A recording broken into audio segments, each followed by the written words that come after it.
So for me right now, I feel like I'm stepping into uncharted territories. I don't know what I'm going to say. I might go off and blabber. I don't know what you guys are thinking. So it's the not knowing that is probably making me panic a little bit, the uncharted territory. I think there's just so much expectation that we have in life. I feel we have, I don't know all of you in here, I don't know, as I said, how you're thinking, but I'm pretty sure we have expectations, whether it be for our career, for our health, for our relationships, our job, day to day. I just feel like an expectation sort of arises when we land on this earth and it doesn't end until we leave. And I feel like the not knowing really controls us. It can sometimes stop us from doing things. And I just wanted to touch on that through my own experience. I don't want to really be narcissistic and go into my whole life story, but I just kind of want to talk about the journey and the dream. I find them very different. The not knowing has really controlled my journey, and I didn't know I was going to be here today. I didn't know I was even going to be a TV or radio presenter. I hadn't thought about it, hadn't seen myself doing it, and that's because I didn't feel like, it's not because I didn't feel like I could achieve it, I just wasn't in that world. And what I did know was, though, that I was a very good florist. I could give you a good spray tan for 20 quid if you wanted that. I could make a wicked latte, and that was because at 16 I worked in a florist. At 18, 19, I went to university and I went to the sunlight shop. And I had a state-of-the-art coffee machine, so I could make a really good latte. That's what I did know. So I was okay with that. I could just get on, and I knew that I was going to try and graduate from uni with first. It was very difficult. I got a 2-1 there, so I'm happy with that.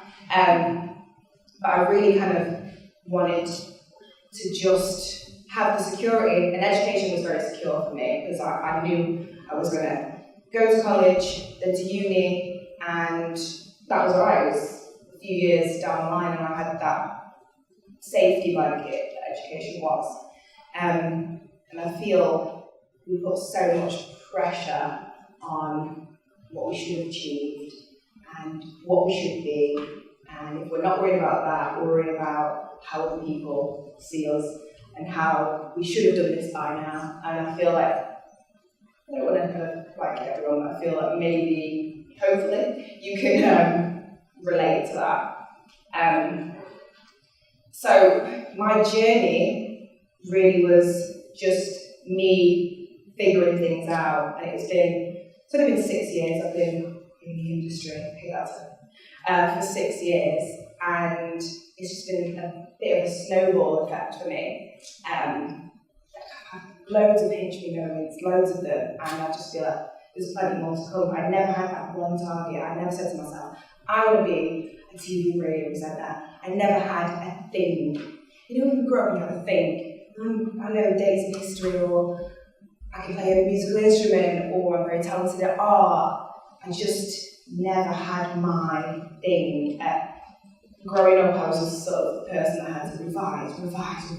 I even took a sociology exam once, I had to reset it. I got a worse exam than I did before, worse result. So for me, I really had to try to literally have my highlighter on my head and just making sure that I achieved just about, all of my other friends sort of surpassed me a lot. I just really never grasped it.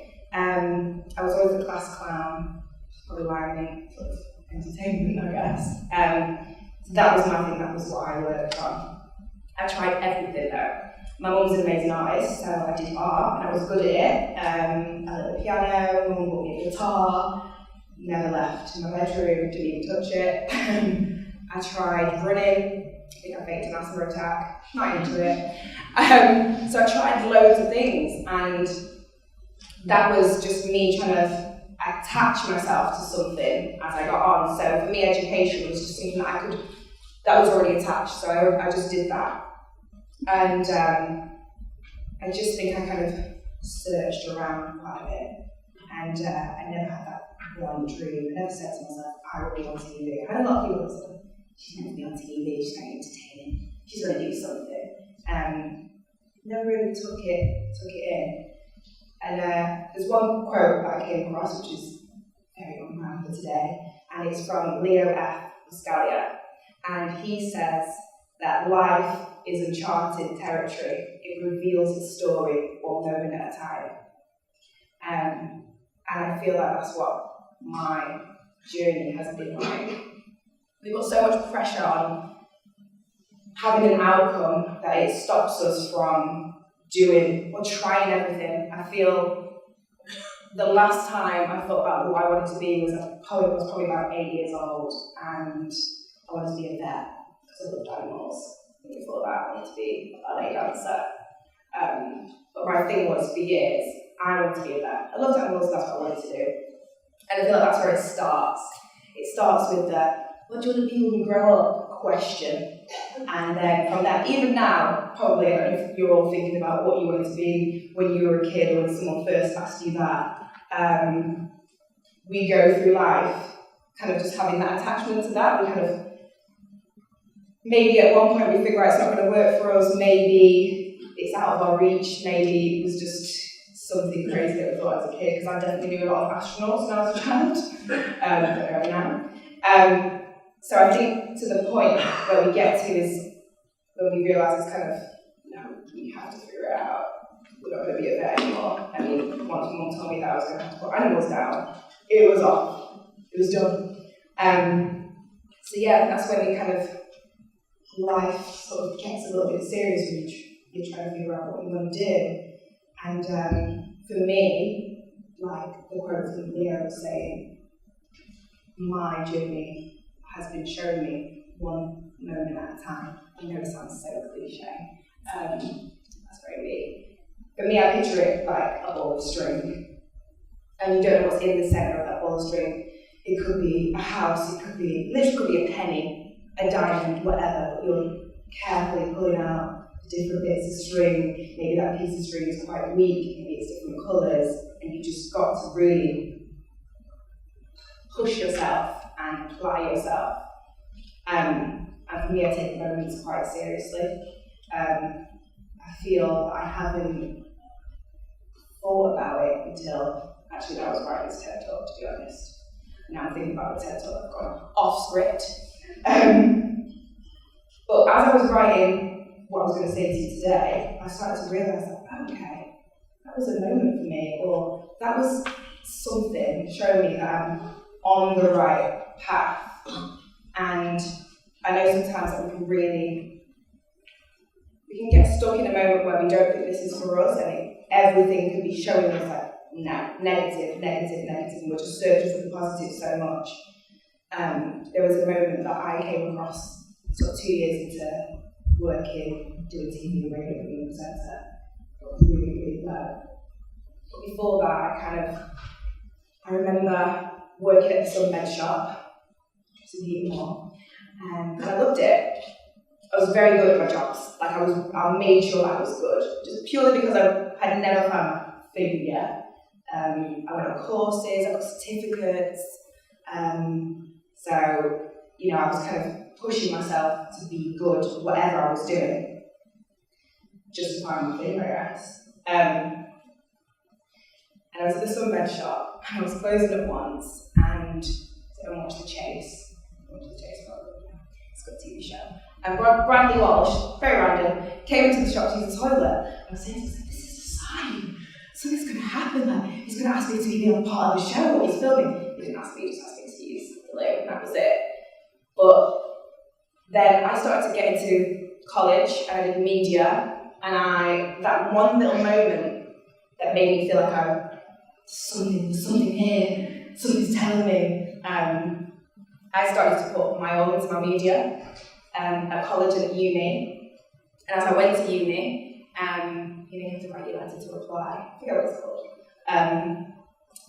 I had chosen to study film. And I wanted to be in film, maybe directing or storyboarding, and I wasn't really sure. And Stockport University phoned me up, and one of the phone said, "Oh, we've read your letter. We think it's great that you want to do film studies, but we feel like you might be better to do TV and radio." And I was like, "Yeah, I'm not going to choose you anyway." So I want to move away from home, I wanted to go to Sheffield, apparently that's what was in my mind. I'm like, yeah, sure, put me down for that. Didn't think anything of it. And at the time I was volunteering at a community radio station. I love music, music's my passion. And I volunteered there, just playing a bit of old school, a little bit of old school, sort of soul R&B. When it was someone else's show. Thought nothing of it, it was just a hobby. But when I got that phone call, I thought maybe I should give Salford Uni a chance. I went there to the opening day. This is alright. Fast forward a few months, I'm moving into my Salford student accommodation, getting ready for freshers, getting ready to do TV and radio. And I started to feel like maybe I was grasping my thing, maybe this was the chance I was going to feel the connection to it. After all the years of trying everything. And also my friends, I was always the trier. Oh yeah, Yasmin's done that. Oh, I remember when you was a runner. So I thought, oh gosh, I finally found it. Like, this could be great. I'm going to sell this and let's try something. And I did it and I applied myself and it was good. But yet again, I was at university, so I had to wake up and I had to go to lectures and I had to do this. It was a security blanket for me. And I never really thought about years, what I was going to be or where this would take me. I didn't even worry about me graduating, funnily enough. I think that's very me. If I was anywhere laid back, I'd fall over. So once I got into uni, I started to feel the connection. I remember I got an email, and it was from one of my lecturers, and she said that a DJ from the BBC is coming to do a Q&A. I was like, right, this is it. This is my moment. This is my time to shine. I'm ready. And it's a little bit embarrassing actually, but I'll tell you anyway. I'm going to share it.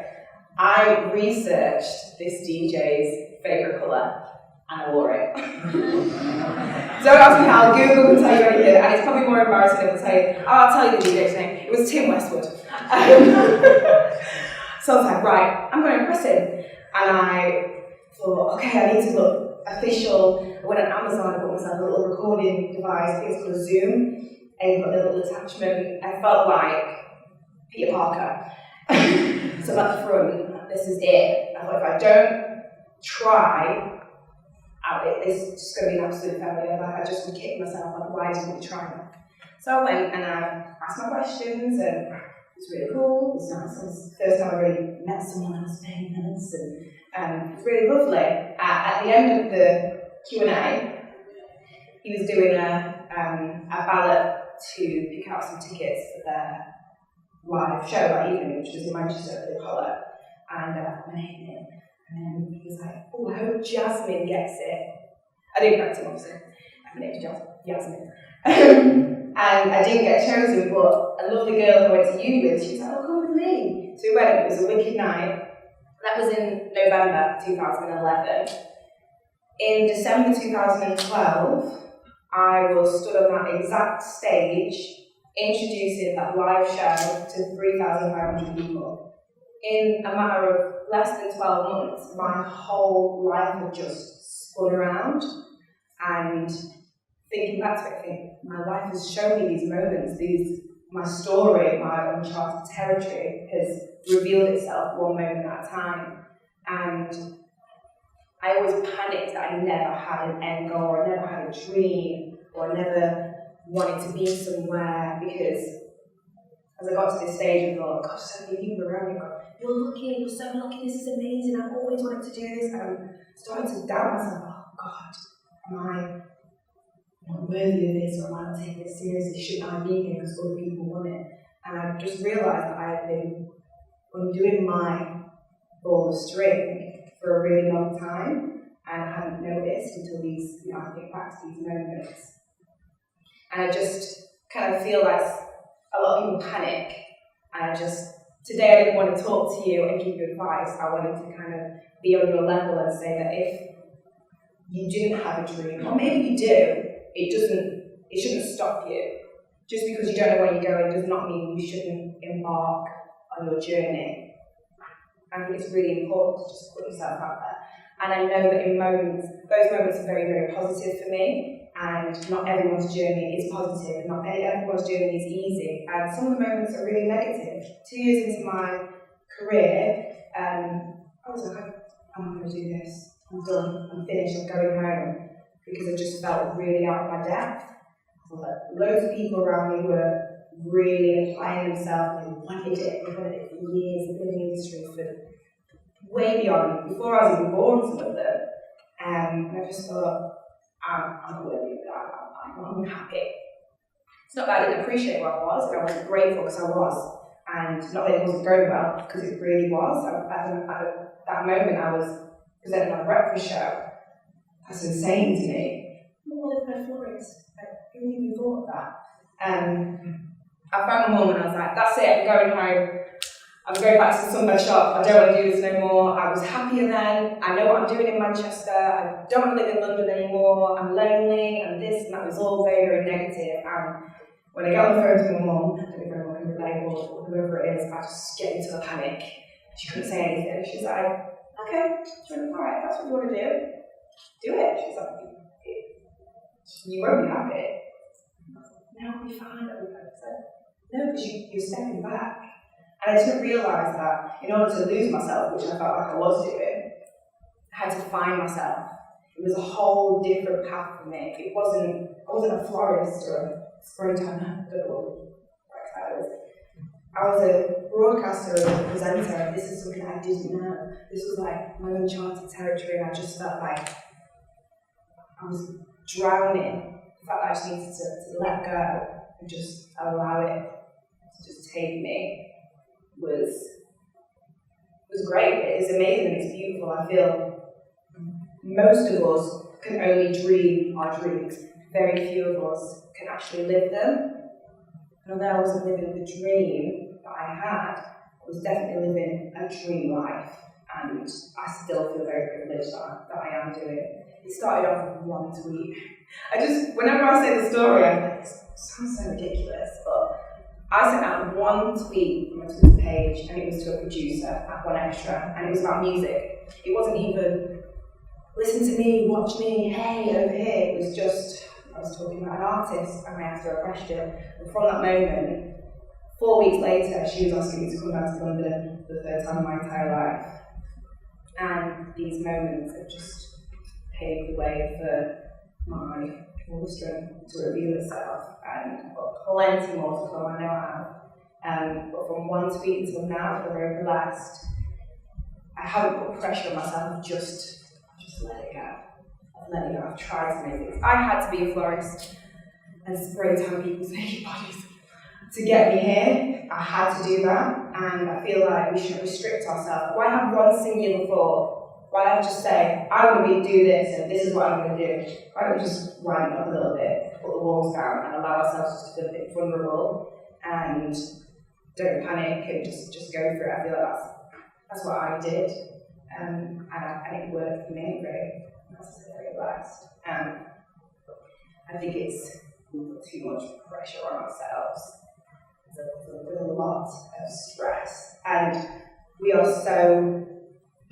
just want the evidence to show itself in front of us before we even embark on it. But I feel like what I need to do is change the way of my thinking for the evidence to show itself. And that was a major thing for me. I feel like and I'm not saying don't dream, have goals, have ambitions, I've got them, but you can believe in the dream. It's about having faith in the journey, because faith is what's there when all of the belief has been blown away. So that's my story. Thank you so much for listening.